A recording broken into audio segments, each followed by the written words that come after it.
Good morning. আজকে সিসিআরটির একটা বিশেষ ডকুমেন্টেশনের বিষয়ে আলোচনা করব।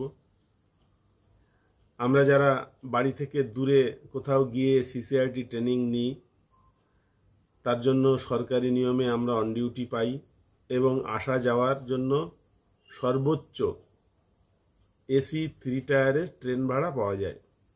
সিসিআরটি ট্রেন ভাড়া পুরোটাই দেবেন আপনাকে, কিন্তু ট্রেন ভাড়া ছাড়া আপনি রেল স্টেশনে নামার পরে বিভিন্ন মাধ্যমে সেন্টারে পৌঁছাবেন, কিংবা বাড়ি থেকে বিভিন্ন মাধ্যমে আপনি রেল স্টেশনে পৌঁছাবেন। সেই ক্ষেত্রে কি হবে?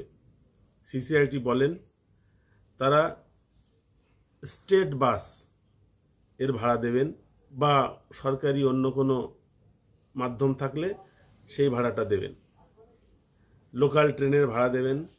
কিন্তু এমনও মাঝে মাঝে হয়, এমন সময় আমাকে ট্রেনটা ধরতে হবে, সেই সময় লোকাল বাস চলে না, কিংবা ট্রেনের ব্যবস্থাও নেই। ধরুন আপনার ট্রেন সকাল 5টায়, তাহলে সকাল 3টের সময় যখন আপনি বাড়ি থেকে বের হবেন, তখন আপনি লোকাল বাস পাবেন না, স্টেট বাস পাবেন না, কারণ অত সকালে বাস চলে না। আপনি আগে থেকে কোনো গাড়ি ভাড়া করে রেখেছেন, সেই গাড়ি করে যাবেন। সেই গাড়ির ভাড়া আপনাকে সরকারি রেটে কিলোমিটারে 8 টাকা হিসাবে সর্বোচ্চ 12 কিলোমিটারের ভাড়া দেওয়া হবে, অর্থাৎ 8×12 96 টাকা। এবার আপনি 96 টাকা পেলেন, কিন্তু আপনার খরচ হয়েছে 400 টাকা, তাহলে বাকি টাকা কিন্তু সিসিআরটি দেবেন না। আবার নির্দিষ্ট গন্তব্যে পৌঁছানোর জন্য ট্রেন থেকে নামার পরে আপনি অটো, ট্যাক্সি ইত্যাদি ভাড়া করতে পারেন, ভাড়া করার দরকার হতে পারে। সেক্ষেত্রেও ভাড়ার রেট হচ্ছে কিলোমিটারে 8 টাকা হিসাবে 12 কিলোমিটারের জন্য 96 টাকা। তাহলে আপনারা এই অতিরিক্ত ভাড়ার জন্য কি করবেন? আপনাকে একটা টিএ বিল দেওয়া হবে, সেই টিএ বিলে আপনাকে লিখতে হবে। আমি আপনাদেরকে দেখাবো যে সেই টিএ বিলটা কিভাবে লিখলে আপনি অনেকটা টাকাই সিসিআরটি থেকে আদায় করতে পারেন। এটা একটা টিএ বিল ফিল আপ করা রয়েছে। এরকম একটি সাদা পাতার ফর্ম আপনাকে দেয়া হবে, দুদিকেই কিছু না কিছু তথ্য লিখতে হবে। এরপরে যে জায়গাটা আপনাদেরকে বোঝাতে চাইছি সেটা হচ্ছে, এটা হচ্ছে ডিপারচার, এটা অ্যারাইভাল। আপনারা যেমনভাবে ডিপারচারটা লিখবেন, অ্যারাইভালটা লিখবেন যাওয়ার জন্য, উল্টো করে আপনারা সেটাই আবার লিখবেন আসার জন্য। যেমন ধরুন কারোর বাড়ি বারাসাত, সে বারাসাত থেকে কোন তারিখে বেরোচ্ছে, কটার সময়, 3:30 AM,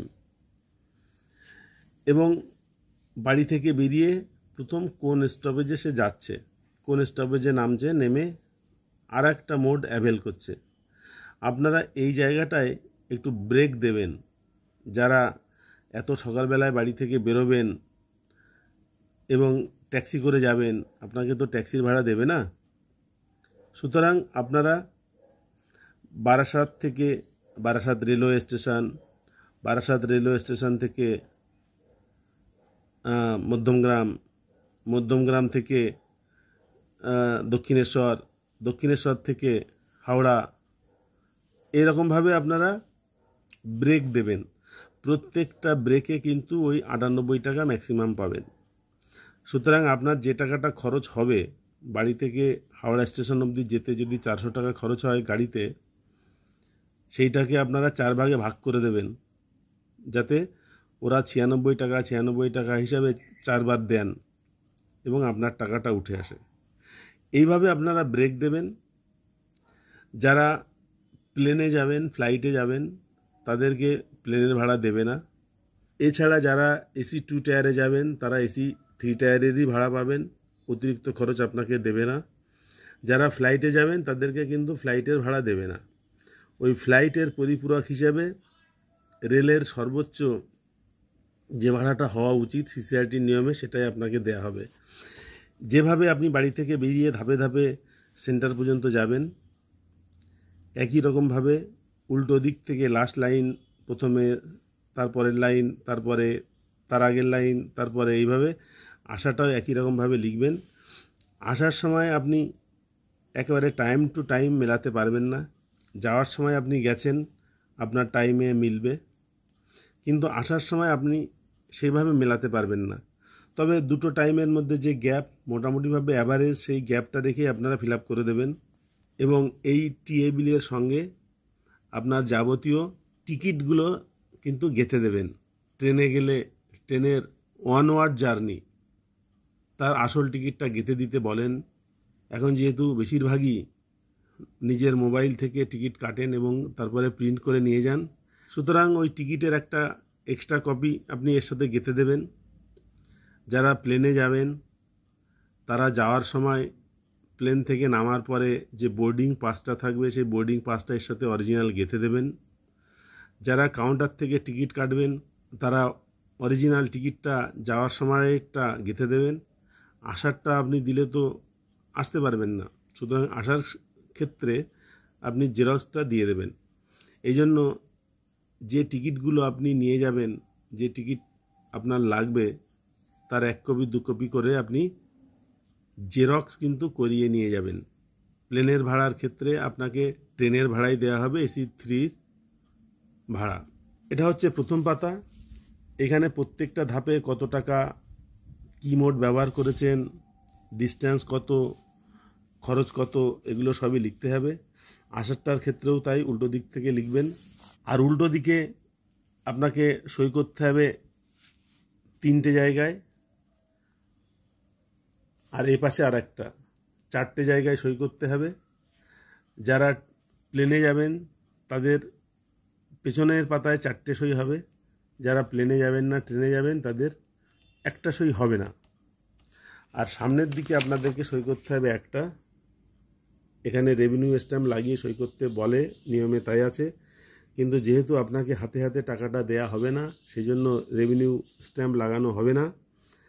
এই টিএ বিলের সঙ্গে যে আপনার নাম, ব্যাংকের অ্যাকাউন্ট নম্বর, ব্যাংকের ব্রাঞ্চ, IFSC কোড ইত্যাদি ইত্যাদিগুলো যেগুলো আছে ফর্মে যা আছে সেটা লিখে দেবেন। টাকাটা আপনার অ্যাকাউন্টেই আসবে, বর্তমান সিস্টেমে অ্যাকাউন্টেই পাঠানো হয়, সেই জন্য এখানে রেভিনিউ স্ট্যাম্প লাগাতে হয় না। তার পরিবর্তে আপনাকে দিতে হবে এই যে ব্যাংকের ডিটেলসগুলো লিখেছেন এর একটা প্রুফ। সেটা ব্যাংকের পাসবইয়ের প্রথম পাতার জেরক্স হতে পারে, কিংবা একটা ক্যান্সেল চেক হতে পারে, সেটা আপনারা এর সাথে গেঁথে দেবেন। এই টিএ বিলের সঙ্গে আপনাকে তাহলে কি দিতে হবে? টিএ বিলের সঙ্গে আপনাকে দিতে হবে স্যালারি সার্টিফিকেট, যেটা স্কুল থেকে নেবেন সেইটা। 2 নম্বর সমস্ত টিকিটগুলো।